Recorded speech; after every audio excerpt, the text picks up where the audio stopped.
Hello otaku people, तो कैसे हो तुम लोग। आज के इस वीडियो में हम फेयरी टेल का एपिसोड नंबर 2 को अच्छे से एक्सप्लेन करेंगे।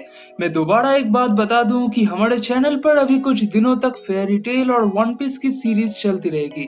जिस भी सीरीज को ज्यादा से ज्यादा सपोर्ट मिलेगा हम उसी को आगे बढ़ाएंगे। सो अगर तुम लोगों को फेयरी टेल पसंद है देन अच्छे से वीडियो को शेयर करो और अपने फेवरेट एनिमे को सपोर्ट करो। खैर, अभी तुम लोग तैयार हो जाओ to be a part of this journey. Episode के शुरुआत में हम मैजिक काउंसिल को देखते हैं। मैजिक काउंसिल के सारे लोग इस बात को लेकर परेशान होते हैं कि फेयरी टेल गिल्ड के एक मेंबर ने दोबारा तबाही मचाई है। बट वो लोग ये बात भी मानते हैं कि फेयरी टेल के लोग कभी कभी ज्यादा कर देते हैं, बट ये सारे बहुत ज्यादा कैपेबल हैं। ये सिर्फ नाट्सू, हैप्पी और लीसा फेयरी टेल वापस आ गए होते हैं। वापस आते ही नाट्सू अपने एक दोस्त को मारने लगता है, क्योंकि उसी ने नाट्सू से कहा था कि हर्जियन सिटी में कोई सैलामेंडर आया है। उन लोगों को फाइट करते हुए देखकर वहां के सारे लोग एक दूसरे को मारने लगते हैं। पहले तो हम यहाँ पे मिलते हैं ग्रे फुल बस्टर्ड से, जो कि बात बात पे अपने कपड़े उतार देता है और वो भी उन लोगों से फाइट करने लगता है। फिर हम मिलते हैं कैना अल्बेरोना से, जिसके नाम पे एक रिकॉर्ड है कि फेयरी टेल गिल्ड में वो सबसे ज्यादा दारू पी सकती है।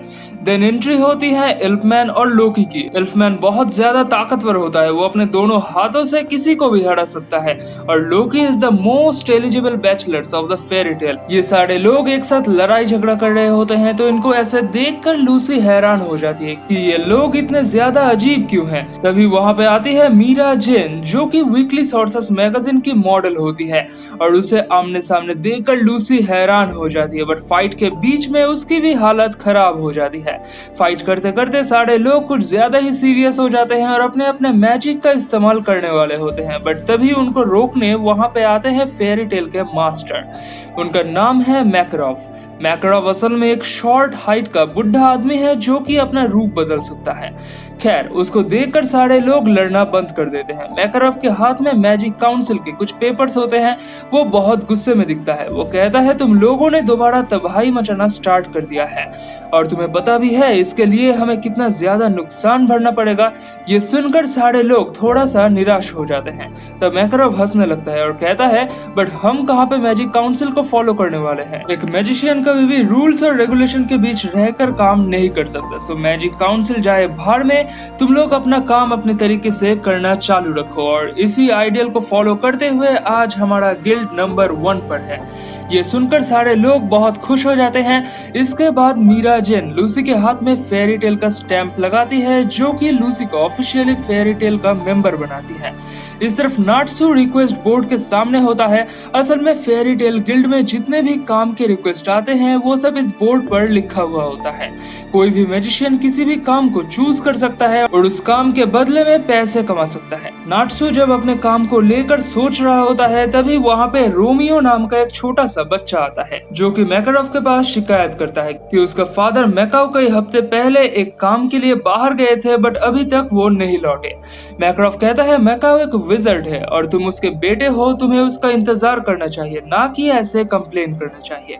रोमियो कहता है, बट उन्होंने कहा था कि वो 3 दिन में वापस आ जाएंगे, बट अभी 3 हफ्ते हो गए हैं। मैकरॉफ कहता है, उसने तो माउंट हकाबे वाला काम लिया था। रोमियो कहता है, वही तो, वो माउंटेन ज्यादा दूर भी नहीं, फिर भी इतना टाइम क्यों लग रहा है। मुझे लगता है कि आपको कुछ लोग भेजना चाहिए वहाँ पे मेरे फादर को ढूंढने के लिए। मैकरॉफ कहता है, मैकाओ एक विजर्ड है और वो खुद का ख्याल रख सकता है, तुम्हें इतनी चिंता करने की जरूरत नहीं है। ये सुनकर रोमियो गुस्सा हो जाता है और मैकरॉफ को एक पंच मारकर वहां से निकल जाता है। इस तरफ रोमियो की बातें सुनकर नाट्सू ने डिसाइड कर लिया होता है कि वो माउंट हकाबे जाएगा और वहां के काम को पूरा करेगा और मैकाओ को भी ढूंढ कर निकालेगा।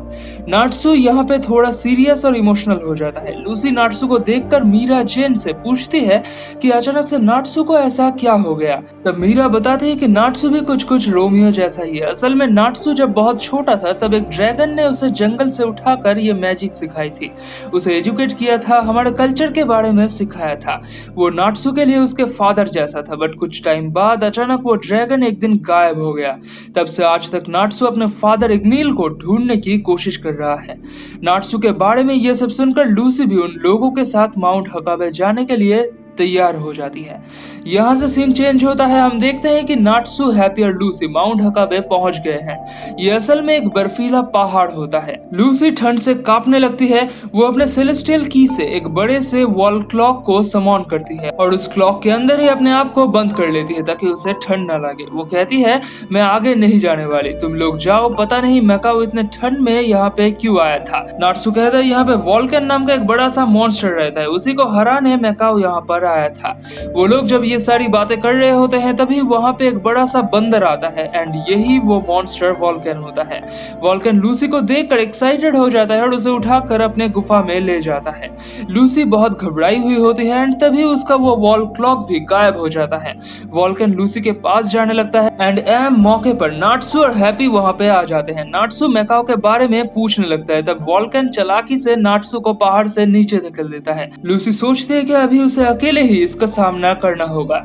तब वो अपने सेलेस्टियल की से टॉरस को बुलाती है। टॉरस असल में एक काऊ है जो कि लूसी का सबसे पावरफुल सेलेस्टियल स्पिरिट है।